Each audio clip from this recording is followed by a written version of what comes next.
come with me to Brooklyn to do an eviction for one of my tenants.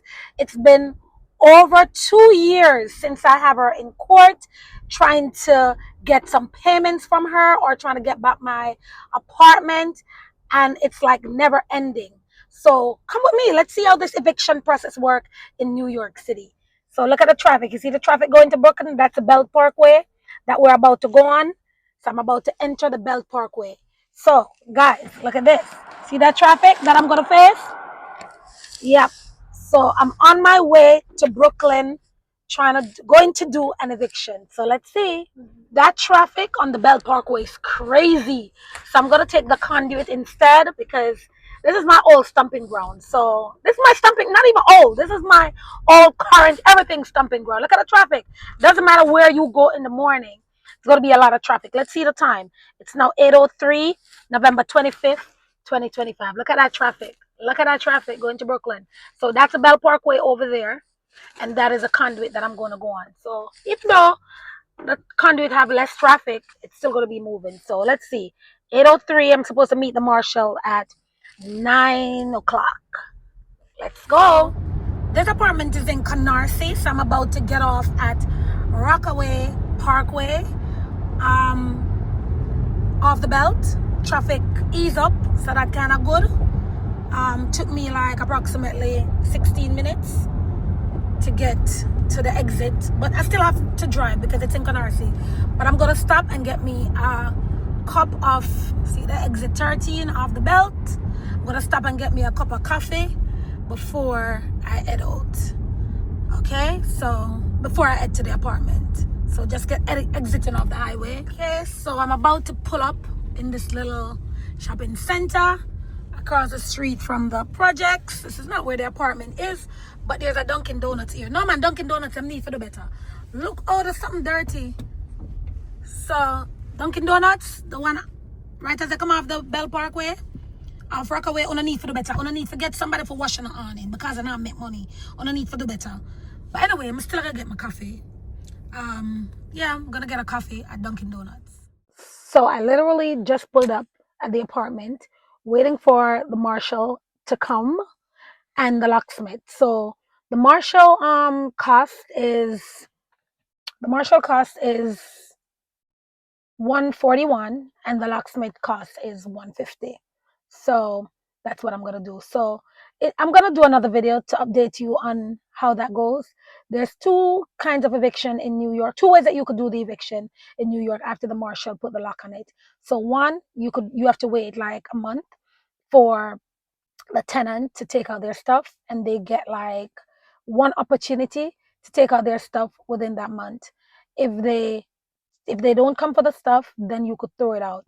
Or the next thing that you could do, you get a reputable company who has insurance, and what they do, they charge you based on the storage space in the truck that they have, but it will round up to like about $3,000, approximately $3,000, depending on how much items they take out, but the minimum $3,000.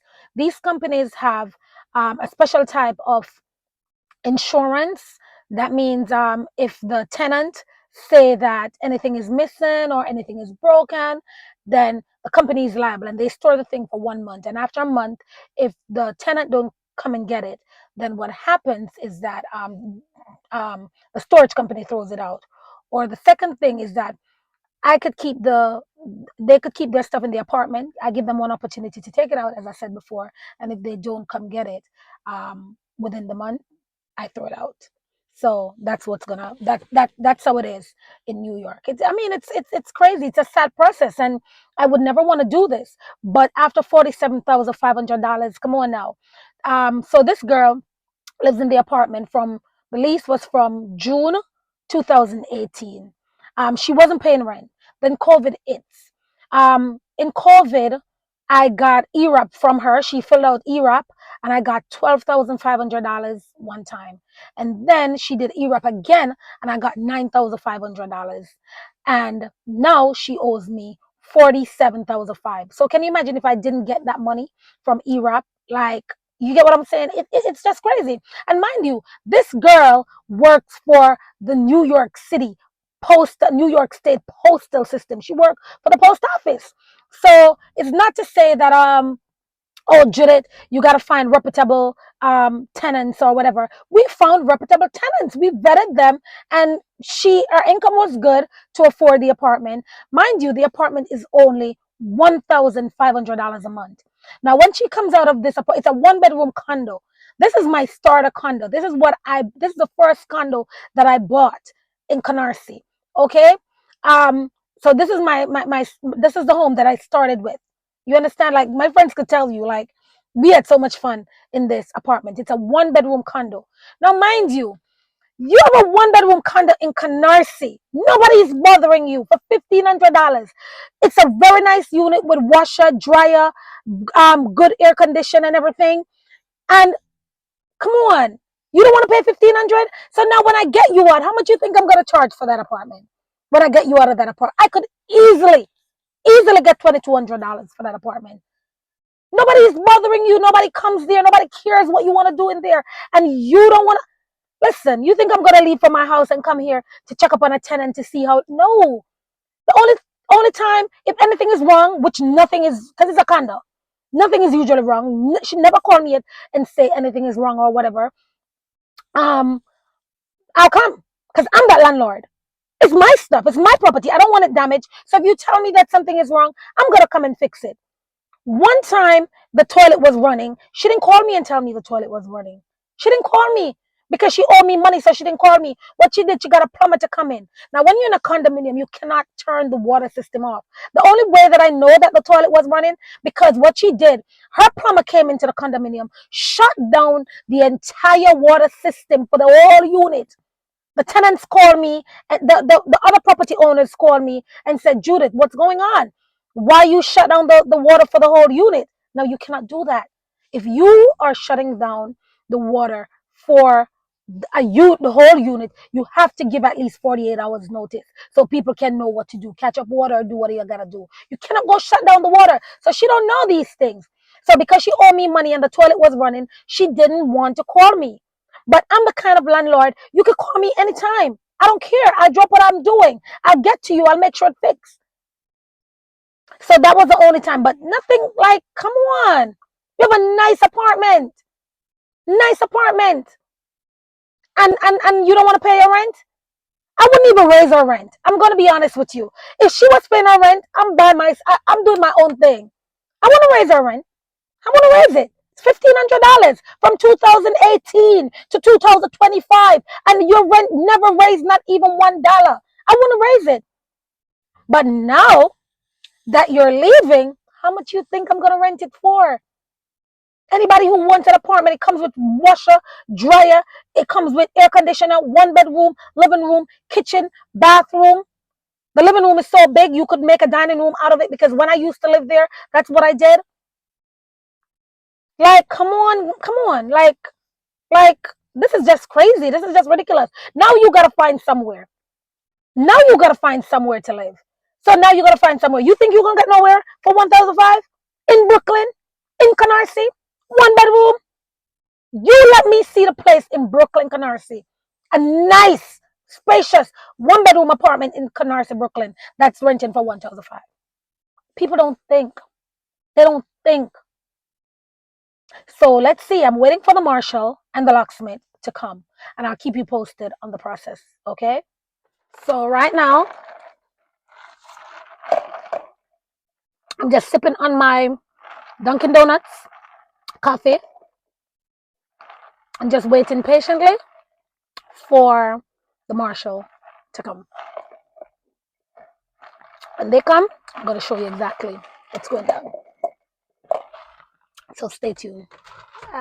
And guys, I would never want to go through this because it's very stressful for me, and it's very expensive to get somebody out of your place, of your property as a landlord. It's expensive because this is like after over 15 court visits. I just stopped counting. I've been to the court over 15 times, no joke. So, and each time you go to the court, mind you, the lawyer charges you $350. To get a park in downtown Brooklyn, you got to pay $40, right? So that's $390. Plus, you need gas to put in your car. You get what I'm saying? So that's another, say, $30. And if you're going to buy lunch. So you get what I'm saying? So it can cost you like almost $450 every time you go to court. Mind you, if you stop from work, include that salary into it. So it can cost you anywhere like about $900, depending on the type of job you have, just for one day. Just for one day to go to the court. But if you know me and if you know nothing about me, you know I'm not resting that $47,500. You know I'm not resting it. You know I'm going to get my money. Even if I'm getting it, even if I get it one penny at a time, I'm gonna get it. And not because of the money, me need the money, but not because me need it, but because of the principle behind it. You get what I'm saying? You don't treat people like that.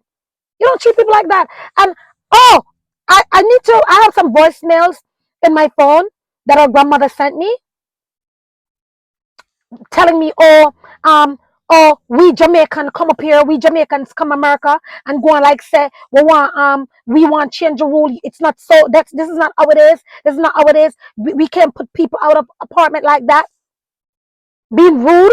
We come here and we Jamaicans come here and act like we want to take over the place and put our people out of apartment. But if it's like that in Jamaica, that is not how it is in America. I have the voice note in my phone of her grandmother calling me be rude. In the meantime, you're not teaching your granddaughter to be responsible. You're not teaching your grandmother. Why don't you, the grandmother, put her up? Huh? You want your granddaughter to be a problem to other people. If you hear the rude messages, we Jamaican come up foreign and act like no, she's speaking because she's American, so she's speaking up. But we just talk with patois. You know what I mean? We came here acting like okay, we run America, and the same thing that we do in Jamaica, we want to come here and do. We don't get people out of. This is not how you get people out of property, out of your apartment. Mind you, all I did was the right thing because I have too much to lose. All I did was the right thing. All I did was the right thing. Go to court and let the court system. The court system treated me shabby because, as I said before, this is over 2 years. As I said before, over 15 court visits. As I said before, over how many order to show cause and no further order to show cause. So the court system in New York is crazy. So when you're talking about the court system to get somebody out and then the financial burden of the landlord to get you out, it's no joke. So I wouldn't want to do this. I wouldn't want to do this. But I'm not the type of person. If I was the type of person to give up, I would give up. But anybody who know anything about me, trust me, perseverance and resilience is one of my biggest traits. Perseverance and resilience? Nah, I'm not giving up. Nope, nope, I'm not. But hey guys, so the Marshal is officially here. It's been a process, and they're going to the apartment. So it's two of them. Yes. So, yep. Even the Marshal is saying it's a very nice building. So I don't know. Yeah, that one.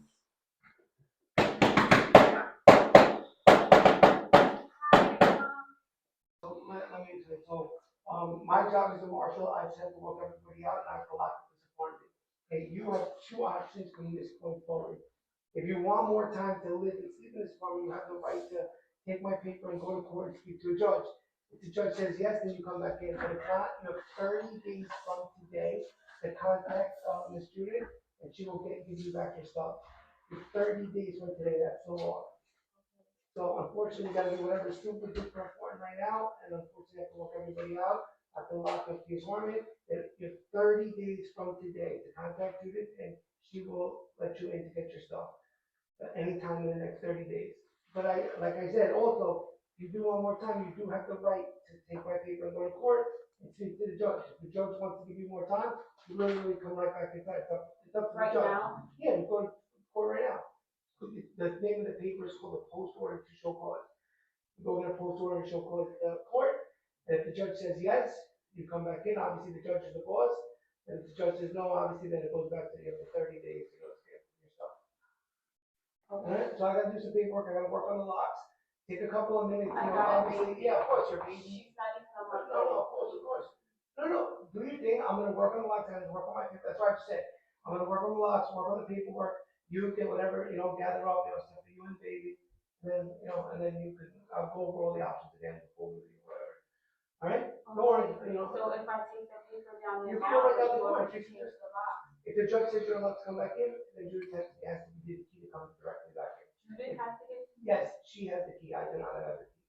We're just changing the locks for her. This is her unit, I guess. Okay. All right. So, get ready. I'll work on the locks. I'll work on the paperwork. Yeah, of course. I'm gonna give you a couple minutes. Get whatever you need to get. Come on. What is this? This is the legal possession back of your property, and now if anybody comes back, you can show that to the police, and they'll get arrested for trespassing. That's the full possession back of your unit here. Oh, okay. Thank you so much. Appreciate that.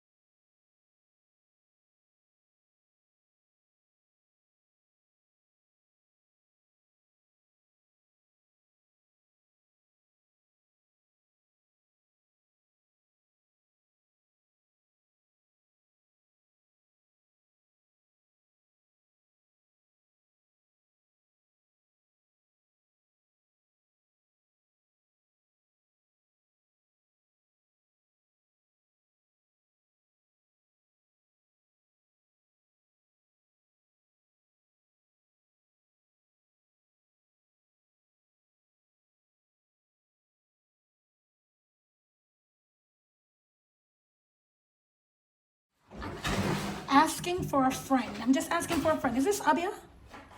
Is this what they call Abia? I don't know. I don't know. I'm asking for a friend. What is this? What is this? Is that what they call Abia? Look at that. What is this? What is this? Is this what they call? Is this what they call Abia? Look at this. Look at this. Just asking for a friend. Is this what they call Abia? Hmm? Hmm? Is this what they call Abia? Let me go. Let me put you around to this side. Look at that. What is that? What blue powdery stuff is that? Candles, black rose, and water. Is that what they call Abia? I don't know. I'm just asking for a friend. I don't know. Is that Abia? Was she been working witchcraft in here? Lord of Jesus. Explain to me what is all of this. Evil eye, peace, evil eye, run, devil run, drug and oil. What the hell? Ashes. Oh my God. What is it? This girl is sick. Look at that. Sick. The blood of Jesus.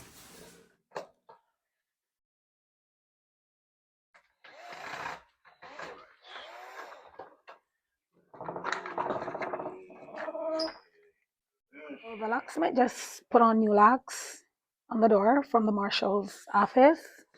So yeah, these are new locks. And the movers are coming in a minute to get everything out. So it's finally going to be over. So there goes the second lock. So the first one is already done. So now they're doing the second one. And with this paper, if anyone comes back into this apartment, they're definitely going to be arrested. So, yep.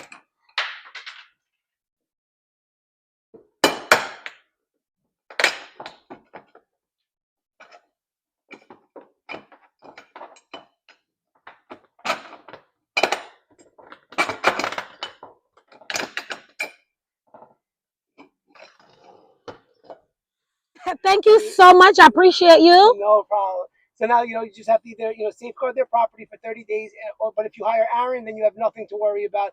Then then all the responsibility is on Aaron. He'll safeguard everything for 30 days and deal with the tenant for you to give him back the stuff. But the unit is 100% yours. You can do whatever you want with it. Okay, thank you so much. I appreciate you. You're amazing. Thank you. Make sure to watch part 2 of the video to see what actually happens when the moving company comes and how it went down.